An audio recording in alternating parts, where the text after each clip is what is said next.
नमस्कार दोस्तों। उत्तर प्रदेश में एक और मेगा एक्सप्रेसवे प्रोजेक्ट की तैयारी हो रही है और ये जो एक्सप्रेसवे है ये नोएडा इंटरनेशनल एयरपोर्ट जो कि जेवर पर है वहाँ बनेगा। यहाँ इसी एयरपोर्ट को गंगा एक्सप्रेसवे से जोड़ने के लिए एक नया ग्रीनफील्ड एक्सप्रेसवे बनेगा और इसी वजह से जिन जिन जगहों से ये एक्सप्रेसवे गुजरेगा वहाँ की जो ज़मीन है उसके खरीद फरोख्त पर पूरी तरह से बैन लगा दिया गया है। इस वीडियो में हम जानेंगे कि क्या है ये पूरा मामला। तो चलिए शुरू करते हैं। तो नोएडा इंटरनेशनल एयरपोर्ट को गंगा एक्सप्रेसवे से जोड़ने के लिए एक नया ग्रीनफील्ड एक्सप्रेसवे बनाया जाएगा और ये एक्सप्रेसवे 74.3 किलोमीटर लंबा होगा। इसके टोटल जो एस्टिमेट कॉस्ट बताई जा रही है ये 4,000 करोड़ रुपए है। इसका जो मेन पर्पज है इस एक्सप्रेसवे का, यह नोएडा इंटरनेशनल एयरपोर्ट जो कि जेवर में है उसको जो गंगा एक्सप्रेसवे है उसे डायरेक्टली कनेक्ट करेगा। गंगा एक्सप्रेसवे अभी अंडर कंस्ट्रक्शन मोड पर है। इसी से नोएडा इंटरनेशनल एयरपोर्ट को कनेक्ट करने के लिए यह एक्सप्रेसवे बनाया जाएगा और इस कॉरिडोर के बन जाने से यमुना एक्सप्रेसवे और गंगा एक्सप्रेसवे आपस में कनेक्ट हो जाएंगे, क्योंकि नोएडा इंटरनेशनल एयरपोर्ट जो कि जेवर में है ये यमुना एक्सप्रेसवे से काफ़ी पास पड़ता है। इसी वजह से यहाँ से जब गंगा एक्सप्रेसवे के लिए रास्ता जाएगा तो ये दोनों एक्सप्रेसवे भी आपस में कनेक्ट हो जाएंगे। अच्छा, हम ये जान लेते हैं लैंड परचेज पर बैन क्यों लगा है। तो UPEIDA यानी Uttar Pradesh expressways industrial development authority जो कि उत्तर प्रदेश गवर्नमेंट द्वारा स्थापित एक अथॉरिटी है जिसका जो मेन उद्देश्य होता है स्टेट में एक्सप्रेसवेज और इंडस्ट्रियल एरियाज का विकास करना।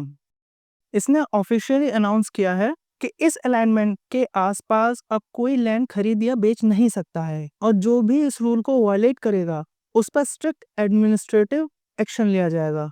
और ये इसलिए किया गया है ताकि इजीली इस एक्सप्रेसवे के लिए लैंड को एक्वायर किया जा सके और ऐसा हो भी रहा है। गौतम बुद्ध नगर के डिस्ट्रिक्ट ऑफिशियल्स ने जो अफेक्टेड प्लॉट्स हैं उनको आइडेंटिफाई करने के लिए जो सर्वे है वो स्टार्ट कर दिया गया है और ये प्रोसेस अभी चलेगा और इसी वजह से वहाँ कोई लैंड की खरीद फरोख्त नहीं कर सकता है, क्योंकि क्योंकि अभी लैंड्स को आइडेंटिफाई किया जा रहा है। जब तक ये प्रोसेस कंप्लीट नहीं हो जाता है तब तक वहाँ लेन देन नहीं हो सकता है। जब आइडेंटिफाई हो जाएगा कि कौन से प्लॉट्स वो एक्सप्रेसवे के अंडर आते हैं, फिर जो स्टेट गवर्नमेंट है जो UPEIDA है ये उसको खरीदेगी। देन उसके बाद जो प्लॉट्स इसके अंडर नहीं आते हैं उनको छोड़ दिया जाएगा और फिर उसके बाद लेन देन शुरू किया जा सकता है। थोड़ा सा इस एक्सप्रेसवे के रूट्स के बारे में जान लेते हैं कि ये कहाँ से कहाँ तक होगा।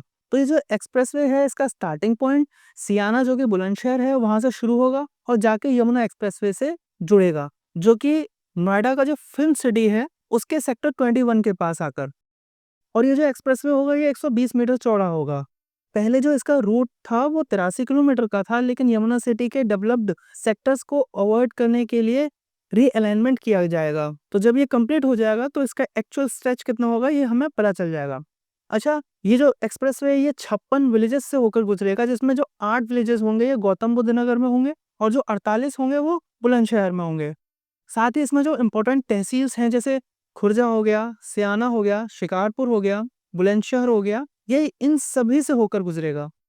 वहीं Yamuna expressway industrial development authority के मुताबिक ये एक्सप्रेसवे मल्टी मॉडल कनेक्टिविटी को बूस्ट करेगा। ये जेवर एयरपोर्ट से आगरा, दिल्ली, प्रयागराज और मुंबई तक ट्रेवल को और भी स्मूथ और फास्ट बना देगा। इसके बनने से जो वहाँ का इंडस्ट्रियल एरिया है वह भी बूस्ट होगा। साथ ही अथॉरिटीज जो हैं इसकी NH34 से कनेक्टिविटी को एक्सप्लोर कर रहे हैं। अभी तक कोई फाइनल डिसीजन तो नहीं हुआ है, लेकिन प्लानिंग स्टेज में काम चल रहा है और जल्दी ही इस पर कोई फाइनल डिसीजन आ जाएगा। तो दोस्तों, ये नए एक्सप्रेसवे प्रोजेक्ट जो कि यूपी के इंफ्रास्ट्रक्चर ग्रोथ के लिए एक बड़ा कदम है, इसको लेकर के आपकी क्या राय है हमें कमेंट सेक्शन पे ज़रूर बताएं। और ऐसे ही लेटेस्ट इन्फॉर्मेशन के लिए आप इस वीडियो को लाइक करें, शेयर करें और चैनल को सब्सक्राइब करना न भूलें। तो फिर अगली वीडियो में मिलेंगे, तब तक के लिए जय हिंद, जय भारत।